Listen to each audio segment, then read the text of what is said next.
ओम नमः परमहंसा स्वादित चरण कमल चिन्मकरंदाय भक्तजनमानस निवासाय श्री रामचंद्राय ध्येयं सदा परिभवग्नमभिष्टदोहं तीर्थास्पदं शिवविरिञ्चिनुतं शरण्यं भृत्यार्तिहं प्रणतपालभवाब्धिपोतं वन्दे महापुरुषते चरणारविन्दं वर्णानामर्थसङ्घानां रसानां छन्दसामपि मंगलानां च कर्तारौ वन्दे वाणी विनायको। बोलिए श्री सीताराम भगवान की, श्री चिंताहरण काले हनुमान जी महाराज की। परम मंगलमय परात्पर अखिलेश्वर अकारण कारण करुणा वरुणालय भक्तवांछा कल्पतरु त्वरित विनिंदित श्री पीताम्बरधारी धनुषधारी श्री सीताराम जी की असीम अनुकंपा कृपा से हम और आप सभी लोग हनुमत चरित्र पर चर्चा कथा चल रही है। हनुमत कथा वह जो हमारे भीतर की भक्ति को जागृत कर देती है। जैसे हनुमान जी ने सुग्रीव जी के वार्ता में आकर भगवान के सन्मुख जाकर भगवान को पहचान कर सुग्रीव और भगवान का मिलन करा दिया, चिंता वाले को चिंतन से मिला दिया। जब चिंता वाला व्यक्ति चिंतन वाले से मिल जाता है तो उसका कल्याण हो जाता है। हम सब क्या है? चिंता वाले व्यक्ति हैं। किसी को बेटे की चिंता है, किसी को बेटी की चिंता है, किसी को खुद की चिंता है, किसी को व्यापार की चिंता है, बिजनेस की चिंता है, किसी को पत्नी की चिंता है, किसी को पूर्ण परिवार की चिंता है, किसी को ज़्यादा मोटा हो रहा है तो चिंता है, किसी को ज़्यादा पतला हो रहा है तो चिंता है। अर्थात हर एक चीज़ में चिंता फंसे हुए हैं, चिंता से घिरे हुए हैं। एक चिंता हो तो अलग बात है, चिंताओं से घिरे हुए हैं। परंतु उस चिंता का दूर करने का साधन क्या है? उस चिंता को दूर करने का साधन एकमात्र है कि चिंतन वाले की सानिध्य जाकर ले लो। जिसके पास में चिंतन हो, अब चिंतन किसके पास है? चिंतन है विद्वानों के पास, चिंतन है साधुओं के पास, संतों के पास। ऐसे साधु नहीं जो खुद ही परेशान हो, जो खुद ही चिंता में हो ना। आप ऐसे साधुओं के पास जाओ जो चिंतन करते हो। चिंतन वो करेगा जिसके पास शास्त्र होगा, जो पढ़ा लिखा होगा, जिसके पास भजन होगा, वो चिंतन करेगा। जिसके पास ये कुछ नहीं होगा सो करेगा ही नहीं, और फिर वो साधु कहलाने योग्य भी नहीं है। वेश को हम साधु मान लें, दाढ़ी मूछ बढ़ा लिया या भद्र हो गया, तिलक पंठी पहन लिया तो साधु हो गया, नहीं। अगर उसमें साधुत्वता नहीं है तो वो साधु कहलाने योग्य नहीं है। वेश हम देखते हैं तो आदर सम्मान करना चाहिए। वेश को हम देख करके आदर सम्मान करना चाहिए, क्योंकि वो वेश पूजा है। ठाकुर जी कहते हैं अगर आप वेश देख रहे हो तो पूजा करनी चाहिए। क्यों? क्योंकि भगवान भी तो मूर्ति में है। उससे पहले जब उसमें मूर्ति के आकार में उसको नहीं डाला गया, कृष्णाकार उसको नहीं बनाया गया, रामाकार उसको नहीं किया गया, तब तक वो पत्थर ही है, हम उसे पत्थर ही मानेंगे।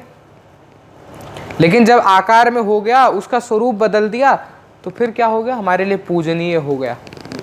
हम उसको वंदन करेंगे, हम उसके पास में जाकर दास भाव में रहेंगे, वंदना करेंगे, श्रवण करेंगे, वहाँ कीर्तन करेंगे। अर्थात हमारी स्थिति बदल जाएगी। पूर्व में वो पत्थर ही है, जानते भी हम कि प्रस्तर पर बनी है, कि इस पे बनी है, उस पे शिला की बनी है, जानते सब है।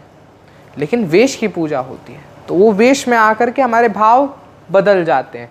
ऐसे वेश को पूजना चाहिए, नमन करना चाहिए। लेकिन अगर आप चिंतित हैं तो चिंतन वाले से मिलिए, और चिंतन वाले से मिलाता कौन है? हनुमान जी। तो हनुमान जी के चरण पकड़ लो। हनुमान जी से समुद्र सागर, ये क्या है? ये संसार जो है सागर है, अथाह है, अथाह सागर है। इसकी कोई लिमिट नहीं है, इसकी कोई लिमिट नहीं है। बहुत बड़ा विशाल, और इतना बड़ा सागर होते हुए इस सागर से पार वही जा सकता है, इस सागर से पार वही जा सकता है जिसके पास में भजन है, या यूं कह लो जिसने हनुमान जी के चरण पकड़ रखे हो, जा वो ही सकता है। सुग्रीव ने यही किया।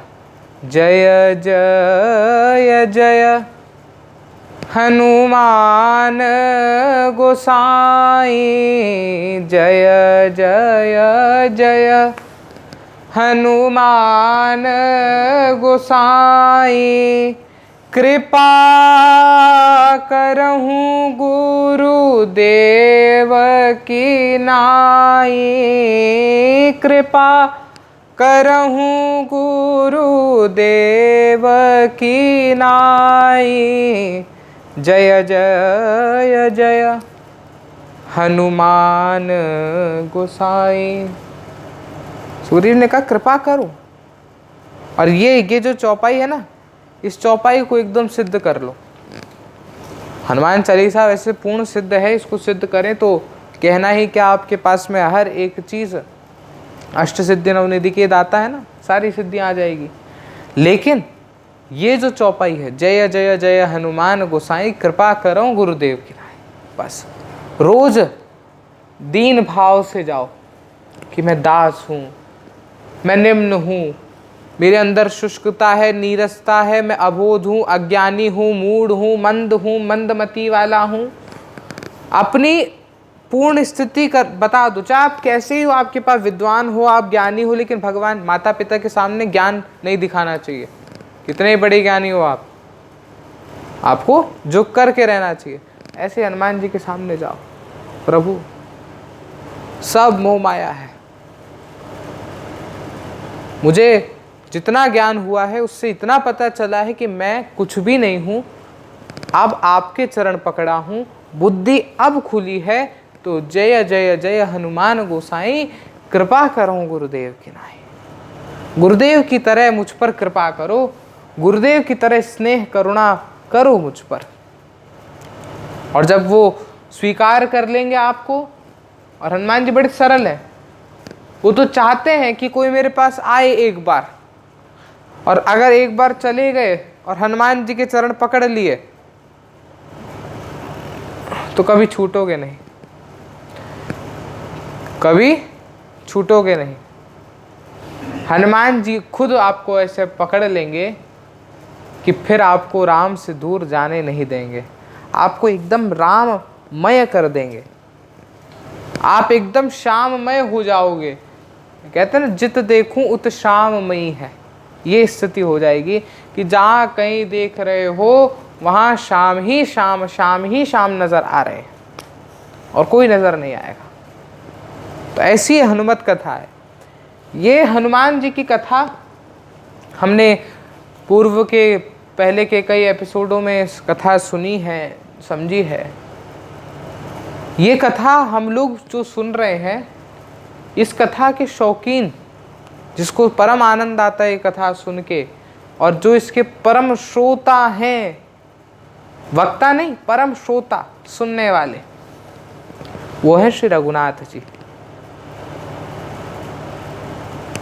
इसके जो परम श्रोता है वो है श्री रघुनाथ जी।